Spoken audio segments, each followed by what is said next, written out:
Welcome back, guys. So got the Canon R7 with me with the 800mm f5.6. Gonna be a little bit different of kind of first impressions review. I'm not really gonna be inside. I'm just gonna wait out here, see if we can get a couple captures of some rabbits. Do a little simple photography, give you a little rough indication, you know, the first impressions of this camera and that. So yeah, nope, birds. So let's kind of break into this, guys. Canon R7, where does it fit? Let's talk, you know, it's somewhere between the 90D Canon DSLR and the R5 as far as the performance. And yeah, first impressions, JPEG capture buffer is better than the 90D. Somewhere in the R5 range. Autofocus behind the R5, obviously. Autofocus points behind the R5. Autofocus better than the 90D, so it's a step up there.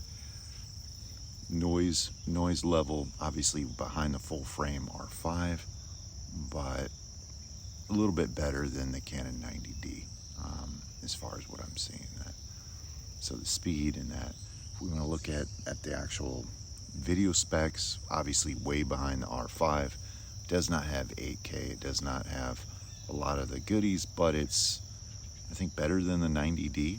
So there's a few different options with the R7, and that is it has IPB light, so there's not a lot of different options with that, but you know, it has this super crop mode, which is like a 3 times multiplier 4K video capture. So if you're doing wildlife, that thing sticks out at me, because this 800mm, which, let me see, you'll see down here, this whole setup, that becomes like a 2700mm lens. In addition to that, it's got regular 4K 60, 4K 30, 24.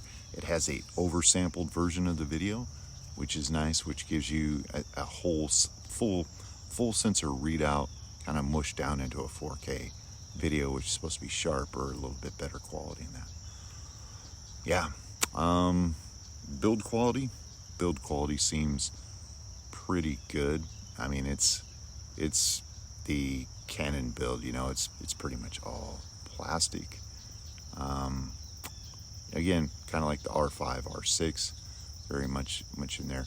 As you know, this is a crop sensor, guys, so one of the things that kind of jumps out at me is the fact that when you have a fixed lens on this camera, there's no going back. So when you have full frame, you can kind of jump in, pop into the crop mode, and then pop back. So you can do 800mm or 1280 if you have a fixed, you know, zoom, or I should say fixed lens, a prime that's 800mm. You're pretty much stuck at 1280mm, and you can't kind of get back and get a wider view. So that's one of the things I've been noticing. Obviously, this is the pros and cons. That's what happens when you get an APS-C sensor, but that's kind of what I've been waiting on anyway. Yeah, so I'm kind of looking around. There's some little birds. They're gonna fly over here. Kind of looking for them. And I should probably be quiet and just hang out here for a little bit. But yeah, overall, it's not too bad. Battery life, another bird. Battery life is fairly good. It's pretty standard. It reminds me of the 90D. A little less so because it's all digital. The AVF is actually really nice. Really nice. I think it's standard specs, but it looks good. It looks just as good, if not. That's the weird thing, is you can kind of quote specs on EVFs, and another bird. You can quote the specs on EVF, but until you look through it, it's like the quality of the specs, like 2.36 million megapixels or whatever EVF, and then you look at it like, it doesn't look that great, and then some look fantastic. So yeah. Again, I mentioned there's a little weird thing of the autofocus points. There's some square stuff in the middle, so it doesn't cover as much of the EVFs or actual full screen as you like. So there's like square box that tells you this is where your focus points are in, and it's kind of limiting because you see all this other real estate. So that being said, I'm going to be quiet and just wait here for a little bit, see if we can get something to come out. First impressions on the eye autofocus for this rabbit is excellent. It just picks it up. This is a little guy. He's so small. But just an FYI, if you're wondering about the eye focus tracking and that, it picked him up, no problem whatsoever. All right, guys, that's the first impressions of the Canon R7. Pretty good camera, good step forward. I like it.